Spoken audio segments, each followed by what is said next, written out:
Hey, welcome to a new episode. Oh, geez, look at that. Started off with a bang. Uh, there we go. Sorry about that, guys. New technology and whatnot. That started off with a bang. But welcome to the Crush This Monster Truck Podcast. I'm actually on the road right now. I'm in Salina, Kansas, heading to Pueblo, Colorado, to the Colorado State Fair. We have a display there with Ram trucks, and we'll be there for 10 days, except for myself. Nathan will be there for the whole 10 days, but except for myself, Friday and Saturday, I'll be in Farmington. So I'm going to travel from Pueblo to Farmington, New Mexico, and meet up with Corey, and we'll be doing a display and car crush at that dealership. I believe the display Friday is from 9 or 10 to 5 o'clock. And then the car crush is at noon on Saturday. It's kind of in the northern area of New Mexico, near the 4 points. That would be Nevada, Colorado, New Mexico, and Arizona, that 4 point area in general.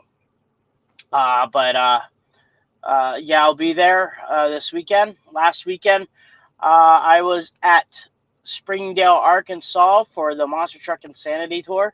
It was a pretty stacked lineup. No racing for the show. It was a kind of a skills competition, wheelies, and freestyle. The lineup was Alan Pizzo Predator, uh, Devin Jones, and Crusheroo, which is a pretty cool. I saw that in person this time. The 3D body is pretty cool, and I enjoy that, looking like that stuff. That's pretty awesome. Um, and let's see here. Josh Bumgarner and Bigfoot, and Rod Schmidt and Redneck Rampage, including myself in Ramunition. Started off pretty well. Did a donut, and then launched off one of the big jumps to get some big air. Placed third. Then in wheelies, got some really a good sky wheelie on my first hit. Then I tried to do a walking wheelie, and the limiting strap on the right rear corner of the truck snapped. That took out both shocks, the shock mount, drive shaft. It kind of did a number on the truck, but it's fixed and ready for Farmington. But won the wheelie competition, which is crazy, I think. And then Rod won again in freestyle. I was out for the rest of the program, but one thing they were doing, they had a $500 purse for the winner, overall winner, which I thought was pretty cool. And me and Bryson were going to try to go after it, and in our domain, and not do what we need to do. But also, Brad is doing a last second work. He may jump on here during the episode, so watch out for Brad. Next week's a recorded episode. Just wanted to give you guys a heads up, and that's with Jasmine Borders. It's been 1 year since last time we have interviewed her, and I did an interview with her, recording wise. So she'll talk about her future, talked about her win at Terre Haute, her rollover at Washington, Missouri, and then talk about how 1 year has changed and how confident and everything like that she has been behind the monster truck world. Once again, I want to thank all the people this time around. Got to thank uh, Steve Jones of Monster Truck Attitude. His product, he's gonna have the summer heat here summer, I think so. Go out, take a look at that on YouTube. His Facebook page right there also. If you want, go to, and if you need to, go to our spread shop. Show some love there, and get some merchandise, stuff like that for what's going on in the our industry there. T-shirts, hats, stuff like that. Take a look at that. Bryce Kenny in Gears for Life. Also, the books on Amazon. Let's see here. I'm new to the cell phone type deal, but I think the image is right there. There, I got it. there's the image right there. That's pretty cool to see. Can't beat that, right? Amazon one, like I said, you can pick that up at Amazon. And also helping out limslikeme.org, organization Cole Vennard has also put together. If you want more info, go to lminfo at limslikeme.org if you want to help donate this cause for what he has to help people get better products for them, to help them move around in the status they're part of. And also the sponsor of our group, J Concepts, which is a huge sponsor for myself, this podcast, and our guest, Jeremy Mark, Taurus RC. Go take a look at J Concepts at checkout. You got 15% off if you use the code CRUSHTHIS for any of your needs. You'll see tons of those products in the background of Jeremy's trucks, the Taurus, Buffalo Tremor, Sun Impact, Mongoose, stuff like that. He'll talk a little bit about how J Concepts has helped him out, and it has helped me out a lot too. So for that, even if you have your buggies too, go take a look at that too. They help you with your tires and your tire combinations, etc. Parts, bags, monster trucks, you name it. They will help supply what needs to be for what J Concepts has. So go jconcepts.net and type in "Crush This" to get your 15% off items. So that's about it in the wonderful world of the intro there. It was good, a 5-minute intro. I'll take that. My phone is, I think I'm going to unplug that. That's a lot better. 10 times better. Okay, guys. Well, we'll go right here. And then we will start our commercial with Back Channel Productions and MTRC, which Jeremy is part of that group also. So that'd be cool to see. So here we go.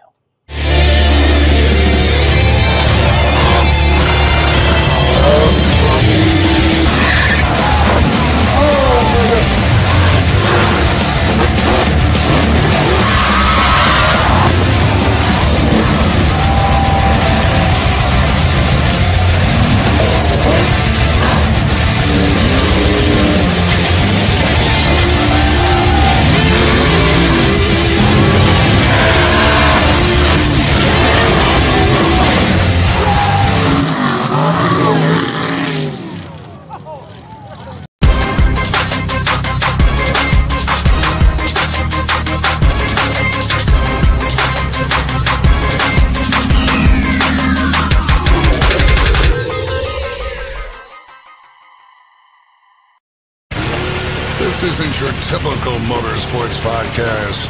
You're listening to Crush This, a monster truck podcast presented by High Octane Coffee and J Concepts. A show where we take you inside the minds of your favorite drivers, past and present, of the monster truck industry. And now, your hosts, Brad Shaw and Dan Chichagash. Buckle in. The show starts now.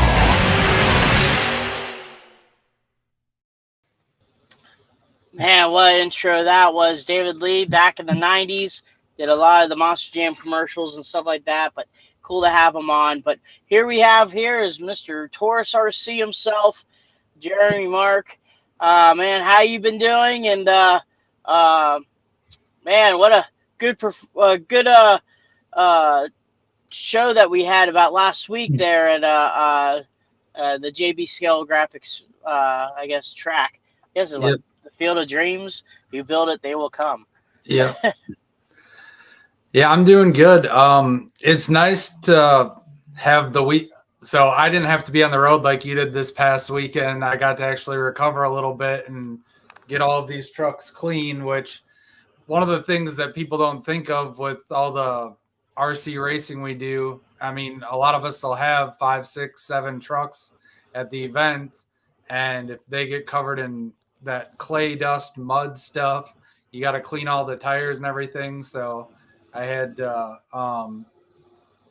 use the air wand and blow all the trucks off. And then I don't know if you can see my mound of tires going back there.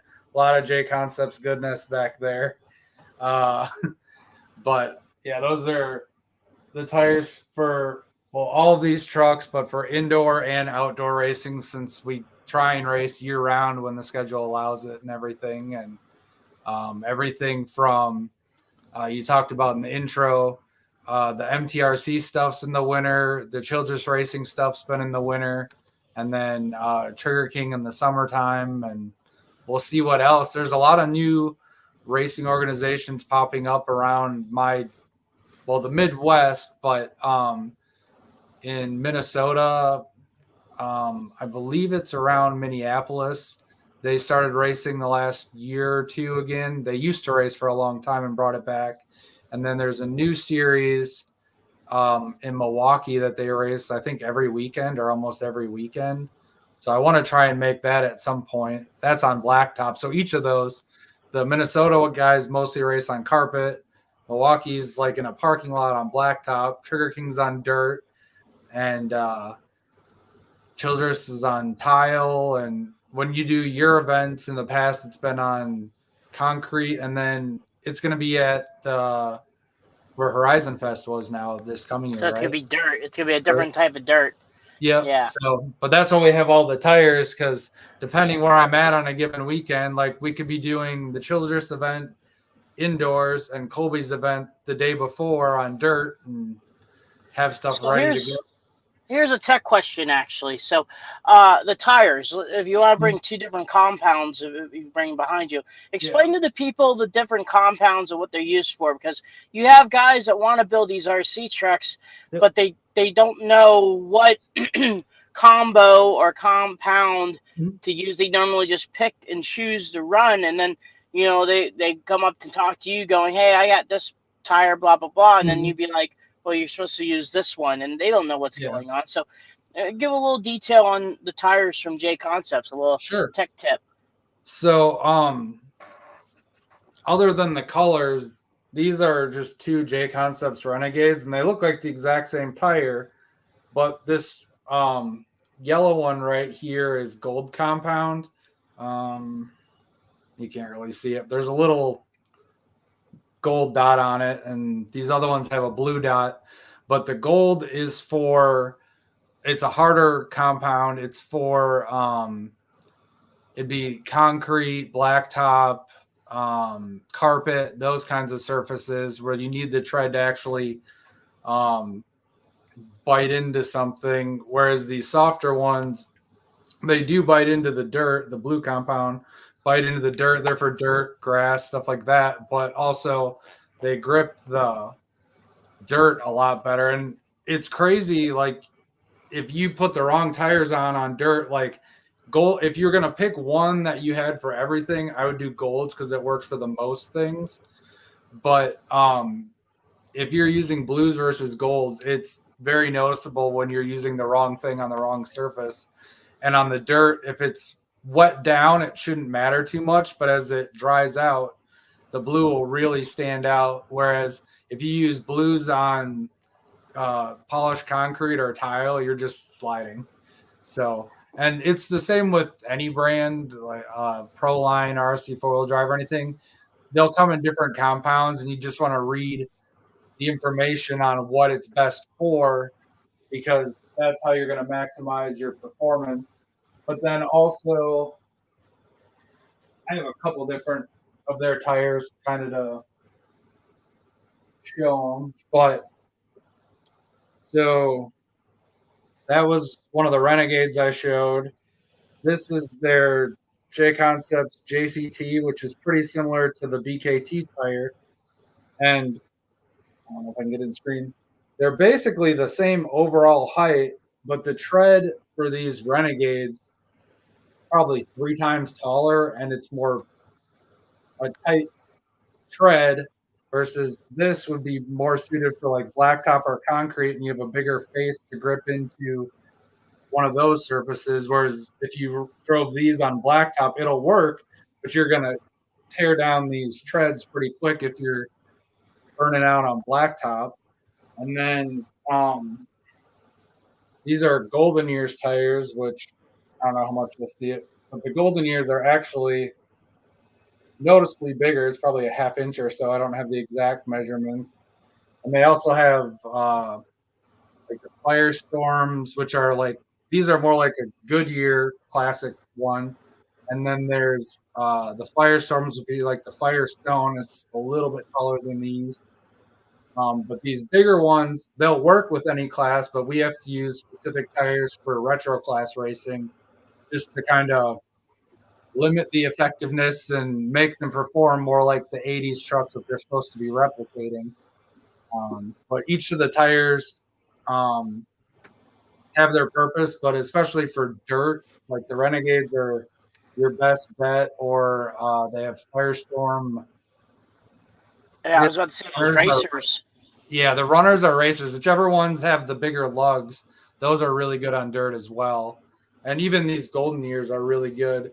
Whereas the JCTs will work okay if it's wet down, but the difference in tread, you're not going to dig down as much. But these would be great if you were on blacktop or carpet because you're not digging in too much and traction rolling a corner or something like that. So they kind of all the smaller tread ones, they have a few of these smaller tread options with the different Firestorm names and stuff like that, but they all have their purpose and use, and it's just if you're just playing around, you're just trying to get the right look. But if you're trying to race, there's a method to what we run for our tires.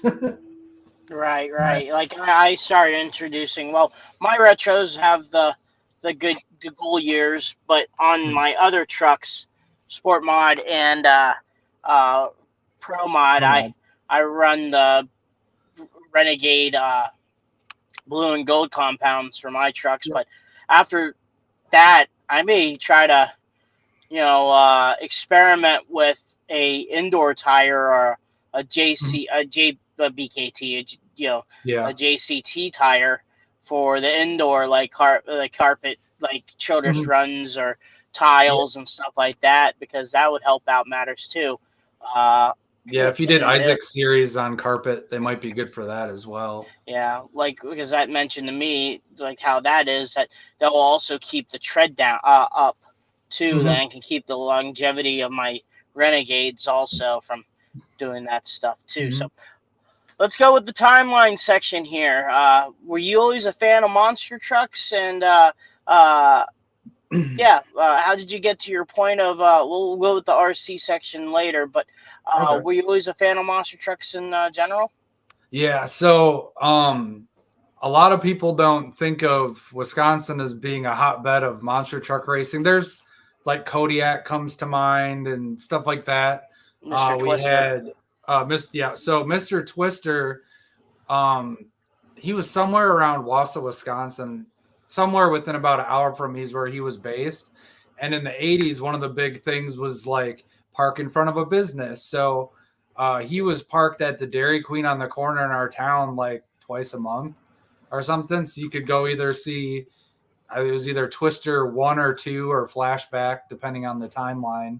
But they did a lot of like local car crushes and displays. So the first tires that I sat in, and I have pictures of it that I've shared on my Taurus RC Monster Truck Racing Facebook page. I share pictures as I come across them, but the first truck I walked under or sat in tires was, I think it was Mr. Twister 2. And then,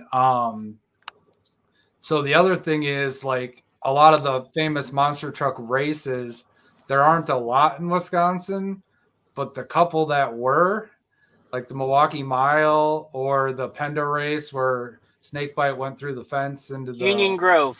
yeah. So those were some of the first monster truck races I went to. So Wow.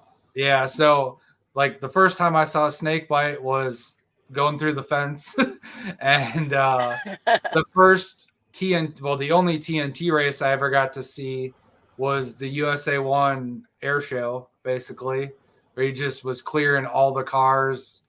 I don't know if he was really going 70 like Army Armstrong said, but it was as fast as they could go, and without the planetaries, faster than most of the other guys can go. Mm-hmm. So that was the first time I saw most of the trucks. There's a lot of fairs around here just in Illinois, Iowa, Wisconsin in general, that'll have either a small monster truck show or tractor pulls or mud bogging, any of that. So we were actually lucky. And if anybody's from Wisconsin that's watching, Anago, Wisconsin, I think still has annual fair that I don't know if they still bring monster trucks, but in the 90s they did. And they actually brought in, I think the best lineup in the mid 90s was it was Taurus, Monster Patrol with Mud Patrol, Gravedigger, Devastator, Night Stalkers from Wisconsin, Barbarian was from Illinois. I forgot Devastator was from there too before he Yeah, moved. and then if you go way back, the Silver Sudden Impact was from Wisconsin. The Chopper Monster that had the chopper body, that truck I think got converted to one of the ducks in Wisconsin Dells now. That kind of floats across the river, Wisconsin River, I think it is down there. And I'm not sure which truck it used to be. In the middle of nowhere, Wisconsin, a John Deere dealership bought one of the old Leaf Spring trucks, and now it's green with yellow, and it has like John Deere painted on it and stuff. But I used to drive by it when I was in the Army and going to Fort McCoy, which is the base kind of about an hour and a half from here. So, I mean, there was a lot of different trucks, but I used to go to all those different fair shows. In the early 90s, like Barefoot and Taurus came through here a lot. First Blood obviously was from Illinois too. So there was a lot of good trucks from nearby. And it's kind of crazy to think like three of the biggest names in the sport all lived within like 20, 30 minutes of each other, with Barefoot and Taurus and Bigfoot all right outside of St. Louis on different sides. So we got a lot of those guys, which were kind of local to us. And if USA One would have stuck around, I'm sure we'd have got more of that, but we still got like Master Disaster from Minnesota and stuff too. So, I kind of grew up around all those smaller things and then just watching it on TV like everybody else. The 90s were late 80s and early 90s were the golden era of monster trucks on TV, I feel like. Did you ever go into those Great Lake Dragway shows?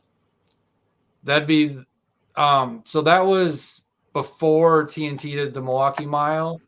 I never got to go to those because in 1989 when I saw that race, I was 3. So those would have been I would have probably been 1 or a negative number when the height of those. But I've seen on, I think it was Crush This, where they showed the shows going on there. But no, I was from northern Wisconsin, so if we came to Milwaukee, it was like a weekend thing, and we'd go to both shows. And kind of before I was younger, they used to do the wheel power jamborees. We're in McWanago, Wisconsin, which is by Milwaukee too. And there was an event where like Bigfoot and Nightmare and Night Stalker and a few of them were there. But now we just have stuff in Madison that you've done crewing. And have you raced there yet? Oh, yeah. Yeah, because we used to have the Monster Nationals, and then it was Monster X, and I'm not even sure what winter series it is now. Monsters of Destruction. Yeah, because there's Madison, La Crosse, Green Bay, and then fair shows and stuff will have stuff kind of nearby. There used to be the show in Slinger. I don't know if they still have a show as well. They still do Slinger, Wisconsin, yeah. Yeah, because so then you have the Chulukes also. Yeah, the biggest thing in this area, because I'm in the bottom left corner, I'm 20 minutes from Dubuque, Iowa, and 20 minutes from Galena, Illinois. And in Iowa, the biggest thing is tractor pulls. So those are everywhere around us, but we still get a couple. And even with the tractor pulls, when I was in the Army, I'm not sure which of the Walsh brothers, but one of their kids was a medic in my Army unit from the Irish Challenger team, because they're from Boston, Wisconsin, which is like an hour from here.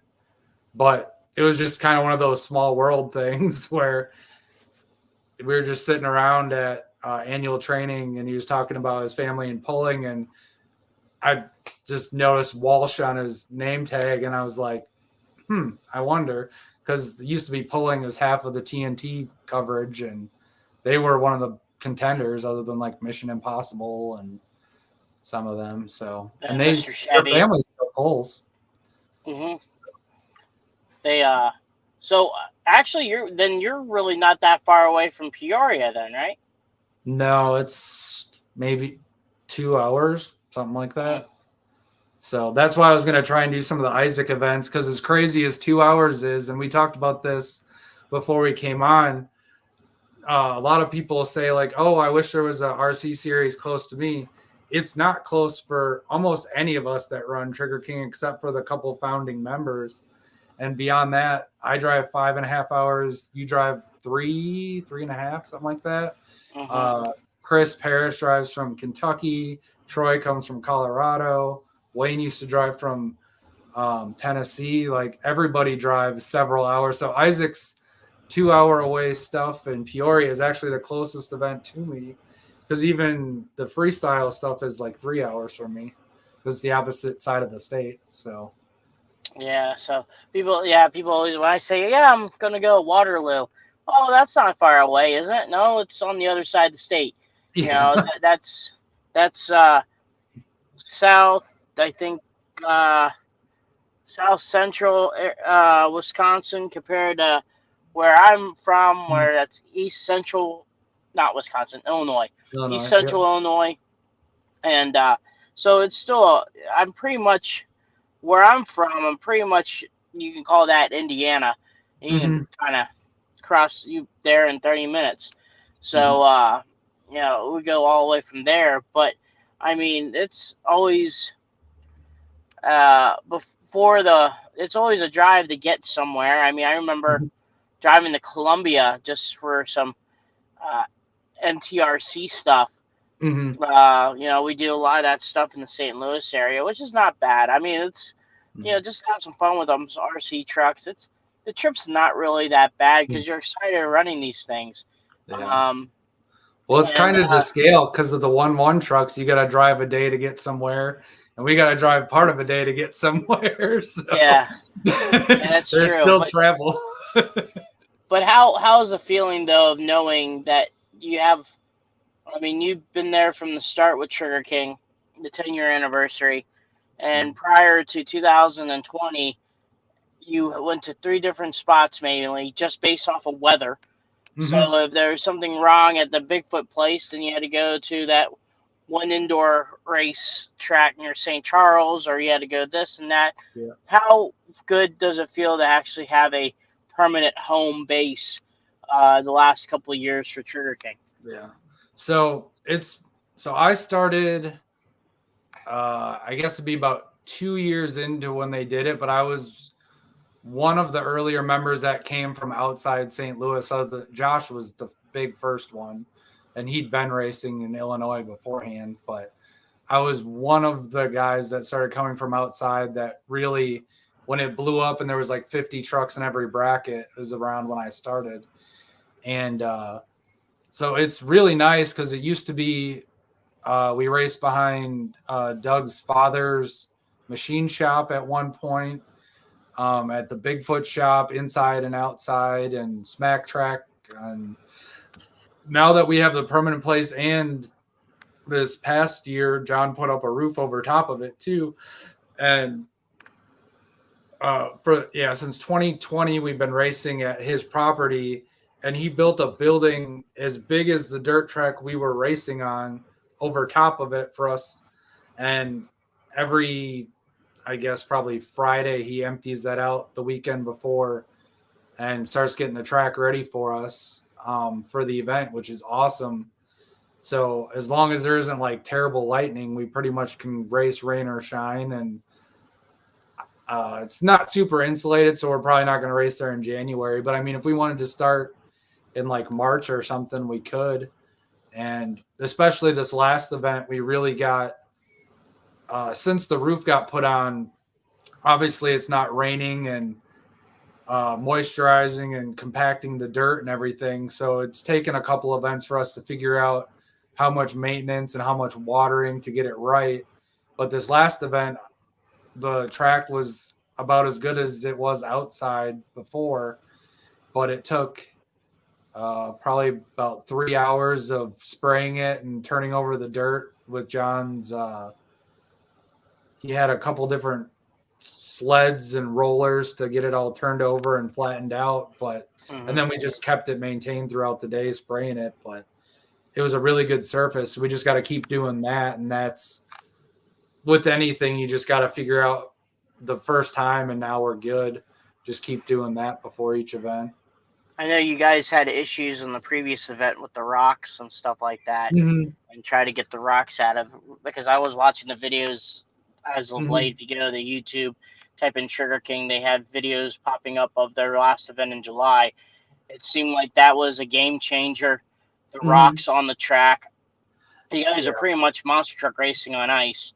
Yeah. It's like someone forgot to put dirt in the arena and said, "Good luck, guys. Here's some cars and race on the ice hockey rink." But you guys seem like you guys nipped that in the butt, because it definitely looks like when I was there, the track looked pretty smooth. Yeah, I mean, the biggest thing was just by keeping it wet. What was basically happening is because it wasn't getting rain on it throughout the month, it was really dry and hard. And then there was ruts underneath. And then the little bit of loose dirt and rocks and stuff that were in the soil got kicked up by us driving on it. And real quick, it was just like loose gravel we were driving on. So by turning the dirt over and moisturizing it with all the water we sprayed on it, it basically got it to the racing surface we wanted it to be finally. But yeah, it just took a lot of work the night before, and that's one thing that not everybody knows about with RC racing either, is there's a lot that goes into it before the event even starts. And I haven't even ran it, I've just helped with setup and everything, but a lot of times there's trophies or awards. I mean, with your series, the Hall Brothers thing, you get sponsors and prizes and everything beforehand, and there's weeks of work of getting things set up, and depending on if you have a building, or I guess with your next one getting the Horizon Fest, is it a fairground or what is that? No, it's Eli Field. It's Airfield? it's a RC safe haven. You got a Yeah. runway for airplanes. You got like a huge rock crawling course. You have Mm-hmm. an 8 scale buggy track right next door. You have a Mm-hmm. figure eight track, which we're gonna run on. That'll be round number one. It's gonna be Mm-hmm. It's gonna be figure eight Louisville for TNT, and then we'll take the cars out, and then we'll make it like Monster War style, where it's just Mm-hmm. ramps, Yep. uh, that one. And then we have two fields. One track is gonna be a SoCal track like back in the 2010s. So you Mm-hmm. start and you go out, then you go in, and then you Yep. go down And the around. straightaway, turn around, stuff like that. And then Chris is gonna design one more track for the event. Then by that time, we could have some lights up and do some nighttime Mm-hmm. freestyling. And I'm gonna bring you can go camping there. They have water, they have stuff like that, but also have hotel recommendations too for people Mm-hmm. that want to do a hotel. But yeah, that's gonna be October 26th, uh, Yep. um, Saturday. Doors open. Well, I always say doors open, but get to the field around 7:30, or get there night beforehand. And if you want to go camping or something, and you know all that jazz, you're more welcome to set up your tent. Uh, if you have an enclosed tent, that's cool to put your RCs. If not, just bring it with you in the morning to just set Yep. up your tent and stuff like that. Uh, so let's go with you're going. We have the 10th year anniversary of Turner King. Yep. You like you said, you're probably one of the first non-St. Louis people to come Mm-hmm. to race. Now let's go back to the man that with the prettiest. Josh Rhodes commented, uh, the man with the prettiest trucks in Sugar King, along aside from my Gravediggers. Whatever, Gravedigger and Taurus. But what got you when you first got there? Was Taurus always the first idea, or how did the Taurus you representing the Taurus brand came about when you had so many other local trucks that you could have Mhm. popped out, like Mr. Twister or Kodiak, Yeah. or Heartbeat, or and pursued Yeah. that. So when you first got to Sugar King, what were you thinking? And then when was it that you knew that, okay, maybe I can get this Taurus idea going?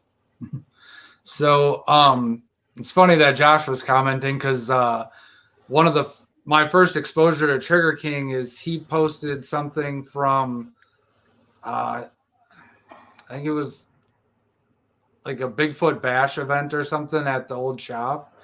And it's a lot of the early Trigger King videos, he posted a lot of that stuff on his JDRC blogs and stuff like that. And so I kind of watched for about a year and wanted to get back into it because I was really into RCs um, up until I was like 16 and got a car. And then I obviously kind of go do that for a few years in college. And then I did the military and I needed a hobby and honestly just something to do socially to hang out with people because I don't have kids to go hang out with other kids' parents or anything. Like uh, you don't get to see a lot of your friends that have kids very often either because they got other responsibilities. So um, my original goal was to just do like Bigfoot open house or something like that because it's like a 5-6 hour drive for me depending where we race. And I built my first truck off the Trigger King Tech videos. I think it was right after the SMT10 came out, and they had a video with Lonnie's Missouri Wild Thing truck. So I watched that and kind of built mine along those lines. And picking an identity, I basically just tried to be what wasn't already represented on the series because Josh was already Gravedigger. Bob was Bigfoot, and you're knocking out Bigfoot Bob Chandler Jr. So not going to go for that, even though both of those were two of my favorite trucks growing up. And then USA One, I was pretty much anybody who was good when you're a kid is who you cheer for because they're on TV the most. So Bigfoot, Barefoot, Taurus, Gravedigger, Equalizer, any of those. And the ones that I could make happen with MCI graphics at the time was the big option. Was Taurus and Buffalo Tremor were two of the ones that weren't already represented. There was a Taurus, but he hadn't been running for over a year. And so I was like, well, that's the best truck I can do that isn't already, there's already a Bigfoot and a Barefoot and a Gravedigger. So I went with Taurus and I figured I'd do that one event and maybe here and there, but I had so much fun getting to meet everybody. And you've been to the events, it's just an atmosphere when you're there. Like if you're a hobbyist, it's cool to see other people's ideas of how to build something, or you haven't seen that product before, but maybe you're wanting to. So there's the whole learning part to it. And then there's just, as you're around, more camaraderie to it. And everybody's super open to sharing. It's not like other forms of racing where everybody has secrets or anything. Like with my Taurus page, people message me all the time asking like, how do you set up your shocks or whatever? Like there's no secrets. And Josh and Bob and Brandon Scott, who used to race with us, a lot of those guys really took me under their wing and helped me get going. And then, so my first two trucks, it wasn't this body, but was Taurus. And then I ran this body, but on a sport mod with Buffalo Tremor. So those are my original two identities. And so my first event was July of 2017. And by the second event, I had two trucks. And by about the fifth event, I had three. And then every year I added like at least one or two more trucks till now I have like 11. So, well, I have, that's kind of hard to see. I have three there, two up there. My Taurus 2 is undergoing some changes right now. I'll talk about that later if we want. But and then I have another. I'm working on a leaf spring truck down there, and The I cool have thing is, one of I the really minis. enjoy. the cool thing I really enjoy is, okay, you have your Taurus 3 and Taurus 2, just for example. Mm-hmm. You have the identities, but you also have, like, for instance, the Green Bay Packers. You're a huge Mm-hmm. Packer fan. They Yep. just debuted a alternate white uniform for Mm-hmm. this year. It's kind of cool knowing that you'd also do that with the Taurus trucks, Yep. where you have both of them, and you can pick one weekend the regular tour, like for example, Taurus 3. One weekend you can make it look like the 92, which I think that Yep. is what your current truck is Yep. right now. Yep. Or you could do the honeycomb with the yep, exactly like that. Or I think, do you have is it 90 or 91 that doesn't have the yellow? It's just a stripe, isn't it? Yeah. Well, 90 and 90. So if you try and go down to the grill, because I'm a detail stickler, Yeah. and what was it, 91? They ran like 4 different grills that year. They ran the regular silver GMC, the black work truck GMC, the regular 88 Chevy, and then the famous black work truck Chevy grill. I don't know. Yeah, that's attached. But I try and imitate a different season or a different year like every season just to change it up. I could do the black Taurus, and there's a couple of those. There's the Monster Wars, and then there's like the Flames, and The uh, purple after, flame one.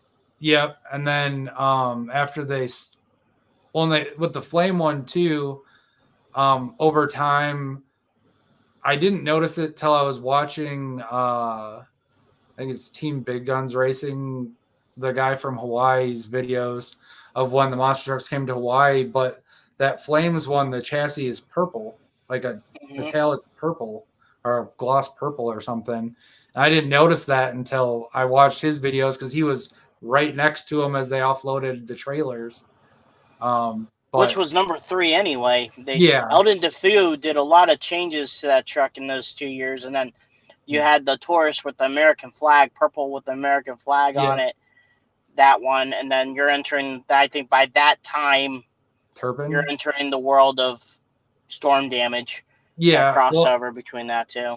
and then was NWO a Taurus or which truck was that? That would have been Mensa's. That would have been Mensa's Monster Patrol. Moss Patrol Bulldozer NWO. Mhm. So that would have been Taurus number 4. Okay. I was gonna say it was one of that family tree. I didn't know for sure, Mm-hmm. but that was around the time when I kind of got away from monster trucks for a couple of years when I was in college and couldn't watch it. And um, once I got out, I got back into it again and everything kind of caught up. And thanks to YouTube, almost every event that ever happened is now out there to rewatch. And it's cool still finding them once in a while. When you see, not that long ago, they posted like, I think it was 1989 TNT from, there was some upstate New York and Canada events that I'd never seen before. It's just cool to see different things like that. Or when we do RC events sometimes and hang out, you've had some videos, and Chris Parrish has some videos that were untelevised events, but like when he was doing Jack Willman's DVD, he had all these different clips, and he's got some barefoot clips and stuff like that too. Just some of the crazy old stuff that they did. But I don't think you were. I think you were. I don't know if you were there, but I remember you gave Parrish some of the bodies of your trucks, so Jack Woman had signed it. Was there anything that Chris told you that was he very surprised or liked the bodies and stuff like that? so there, going the wrong way. There's one of them. It's autographed, and then so that's my Taurus 2. I got to remember to go the opposite direction on camera. And then I have Taurus 1 right here, and that one's autographed as well. And so when the DVD came out, I wasn't able to get off work. I didn't have any more vacation days that year. But Chris was able to take my trucks for me, and they were on Jack's autograph table when he was promoting the DVD, and then he signed those. And I have a poster for the DVD too, and then there's pictures of it sitting on Taurus 3's tire, because I don't remember if it was that year or the year before Taurus 3 was restored as well. So I still have to make it to the museum. I used to have family that lived kind of in that area, but they've since moved. So I have to find a new excuse to go through Indiana and visit the Hall of Fame and see it. But my trucks have been there. Yes, indeed. I always thought to myself, if we ever did tank uh, a tank league, which I got the heavy metal, you have to make a full metal jacket then. Yeah, so that was, in addition to the tanks, I was just trying to think of different things that I could do for one-off bodies that may not even been monster trucks. Or, like you said, I could do a full metal jacket alternate for the Taurus truck or my second Pro Mod or something, or some of the different pullers guys have made, or mud bogs. Like there's been a Shake Me truck that's in California. Showtime series, and there's a couple different series have different mud boggers turn monster trucks and different things like that. And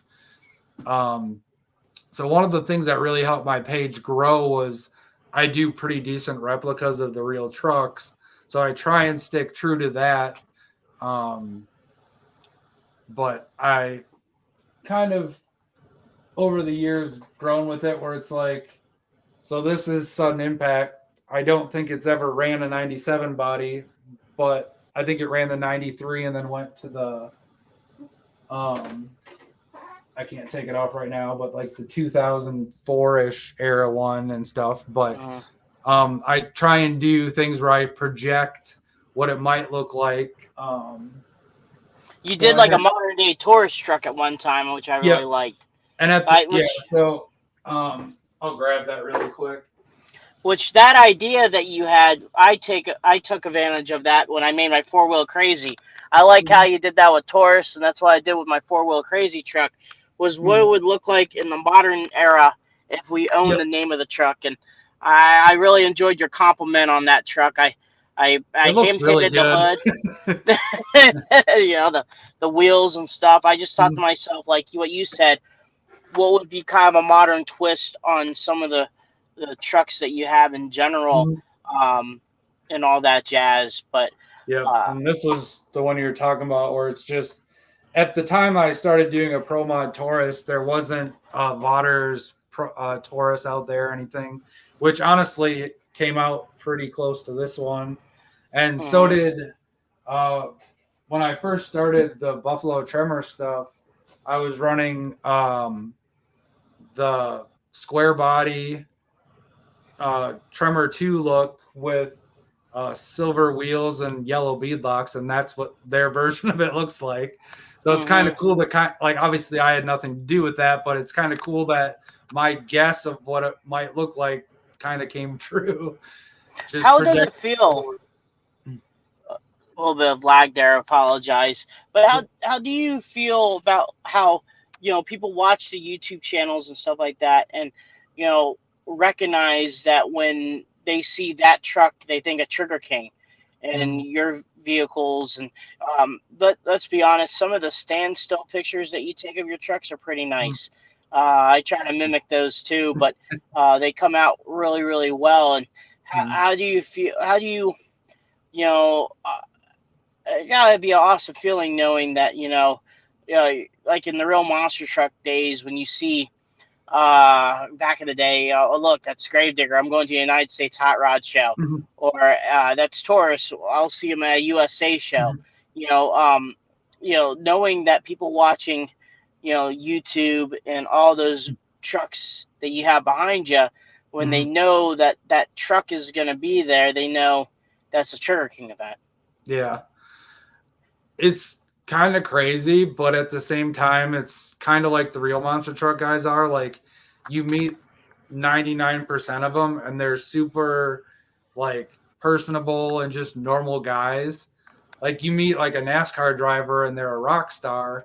I mean, they're like the Dennis Andersons, where they're basically rock stars too, but they're still so down to earth and have a conversation about anything with you. And a lot of them had a hard working job before they got into monster trucks, and that's what paid for it.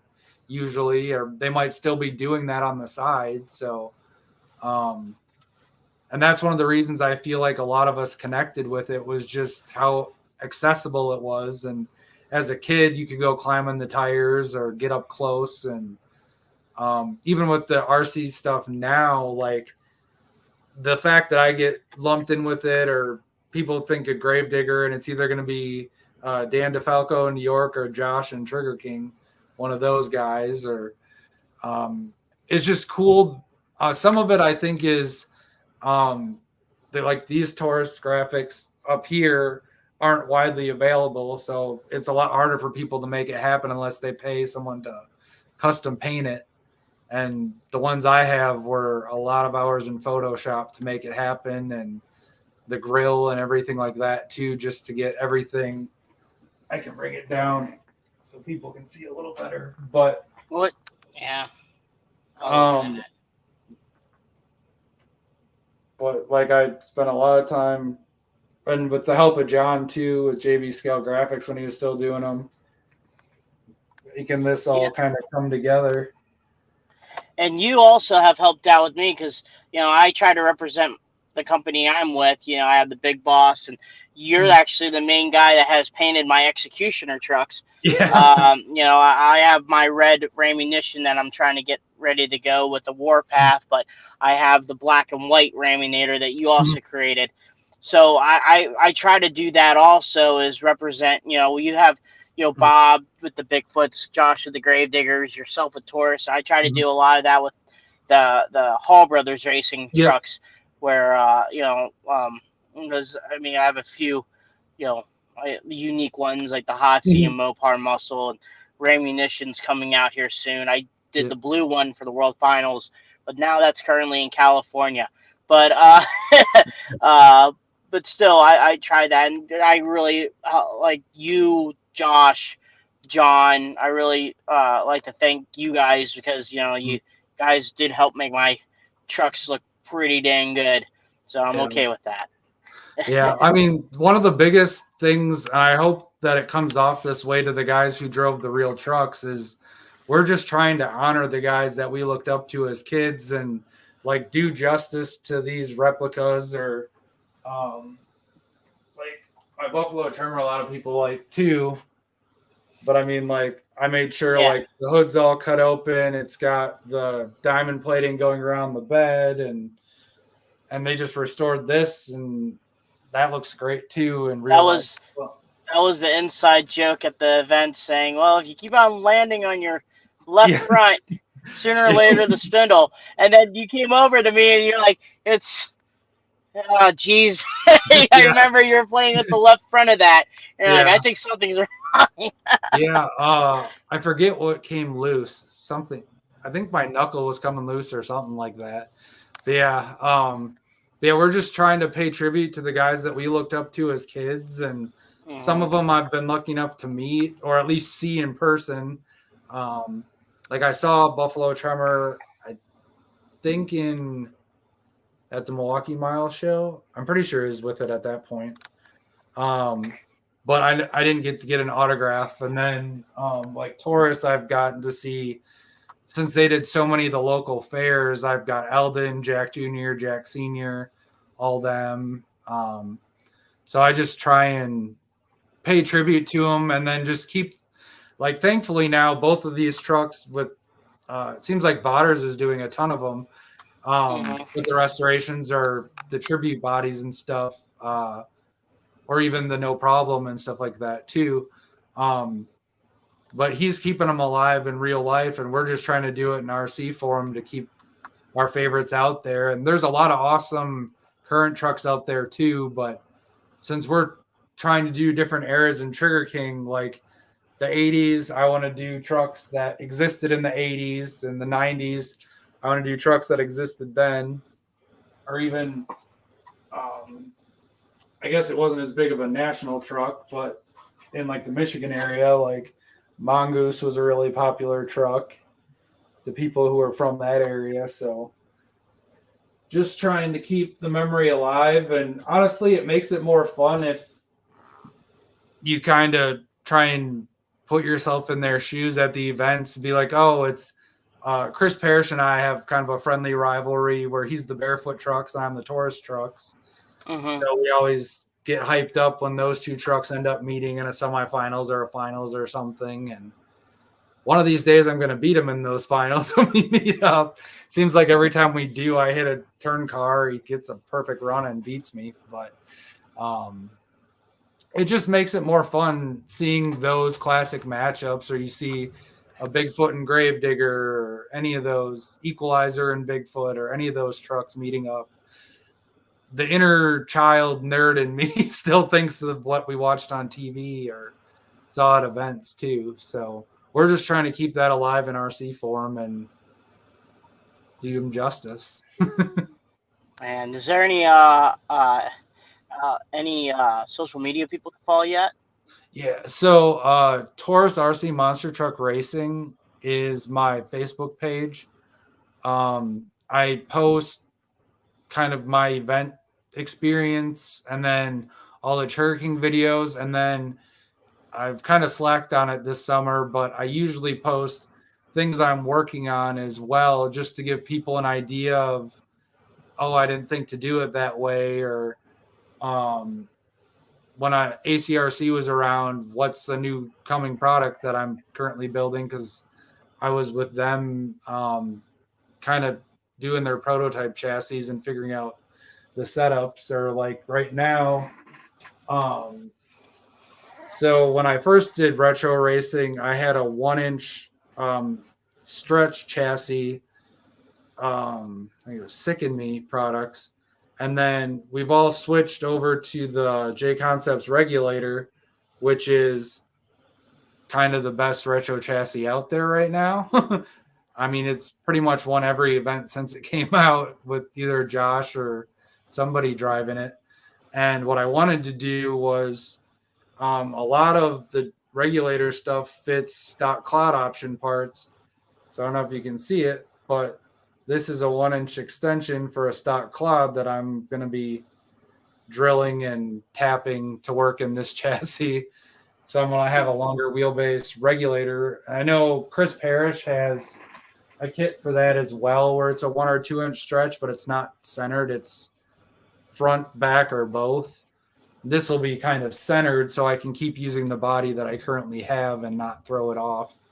But one of the things I'm known for is, like, obviously the paint jobs and my shock setups, and then just experimenting. And especially in the wintertime between summer seasons, I'm always constantly trying to get the center of gravity lower or something different about it to give my truck an advantage or to narrow the gap, because I'm not the best driver. And that can easily be proven by the times that, like, Chris Parrish or somebody's driven my trucks for me at events and they beat me with my own trucks because they're a lot better drivers than me. But I just put so much into my trucks because it's my passion is working on those, that, and now the college football game. So Man, that's awesome. And man, thank you so much for being on. If you're interested in Trigger King, go to Trigger King on Instagram and on Facebook. We have the schedule on there too. So if you ever want to go racing, it's in Waterloo, Illinois. Kind of the middle of nowhere, but it's a good place to be in the middle of nowhere. And there's some cool stuff going on there, and you see a bunch of racing. Like I said, if you if you want a taste of a lot of the things, if you want to meet Jeremy or meet a couple of the guys from Trigger King, they will be at the event October 26th and give you a little bit of a taste on what we do. And it's a good time, fun time. You learn so much. Andy Cenero is on here, and he said, "Hello, boys." My event got him into it. Same thing with John. Rest in peace, John, by the way. He was a racer that ran with us with that, and also with Trigger King and stuff like that. So, thank you for being on, and we'll have you back. We'll maybe do a roundtable. We should do a little roundtable and have Josh and maybe Parrish and just talk about some RC stuff.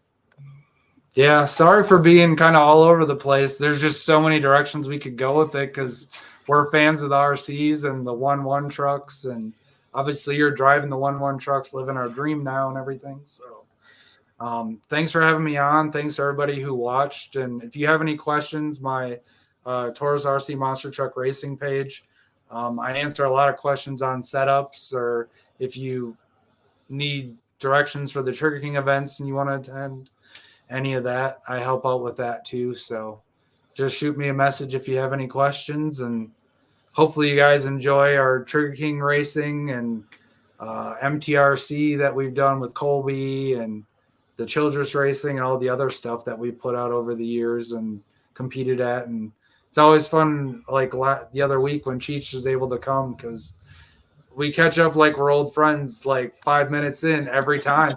And we've honestly not even we've probably hung out like 24 times in our life, but it's just like seeing an old best friend every time. So Yeah. It's crazy that I don't count the Bigfoot open houses, but the last time I had a legit points racing was 2022. I think it was yeah. June of 2022 was the last time I ran a Trigger King points race. So it was Mhm. awesome to catch back up and have fun with everyone. It just didn't miss a beat. Yeah, there was some new people there. Cool to meet them. But Mhm. the old guard and some others, it's just like you said, it was just like Yeah. I've been with you guys throughout the season. It's just, Yeah. I pop around once in a while, but it's always awesome. That's one major thing is when I know I have a weekend off and I can make it, I'm gonna Mhm. make it. It became priority number one, Mhm. except for if there's family issues. But Yeah. outside of that, or last second gig, but Mhm. if everything's opened up, Yeah. I'm 99.9% of it. I will be there, and it's because of Yeah. you guys, you, Josh, John, Mhm. Parrish, Blank, Andy, Isaac, Aaron. And the cool thing is we don't even. A lot of times it's like, yeah, we meet and hang out, but a lot of times we don't even talk about RCs that much. Maybe tech stuff. Yeah. Me and you had a whole conversation about NCAA 25. Yeah. Me and Aaron will talk about Godzilla and rock music. Yeah. Josh, I'll just boss his balls about Stone Cold Steve Austin, or Yeah. we'll talk about NASCAR, Parish Mhm. basketball, also college football and stuff Yeah. like that. So it's not just people think maybe we're just like, oh hey, look at my executioner's gonna take on your Taurus, huh? In reality, people think Yeah. of that, but in reality is, man, I redid my whole NCAA football group. I added BYU over here, and then I did a bunch of stuff, and we're talking about that. And Yeah. it's just crazy to know that people think maybe we were just talking too much RC stuff. Although I think we do talk about we do talk about RCs as in like, oh, I have a new part or I have a new Mhm. look. That's cool, but outside of that, we talk about stuff that's outside of it a lot, and I think that's what's really Yeah. cool about it.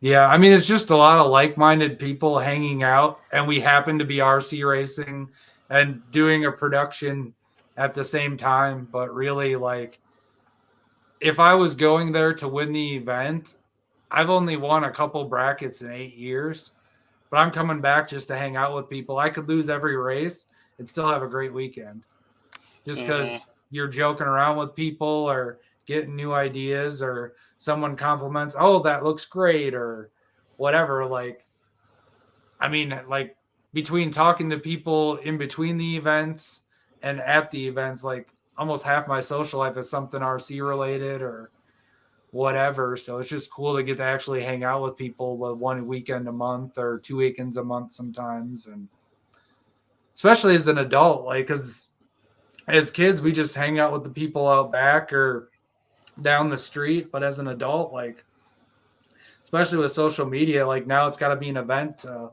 really see people. It's a wedding or a funeral or something, a reunion of Now some sort. reunions, yeah, Yeah. high school reunions and stuff like that, and Yeah. But like, I see you guys more than I see anybody I grew up with, at least more often.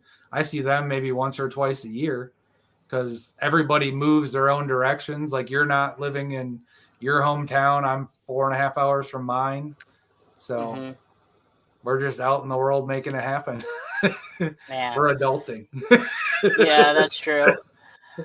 Well, hey, thank you again, Jeremy. I do appreciate it. And we'll get that roundtable in there. Yep. Once again, Brad, he was working over there in Canada. And like I said, next week will be a recorded episode with Jasmine Borders. And yeah, we're going to have some fun.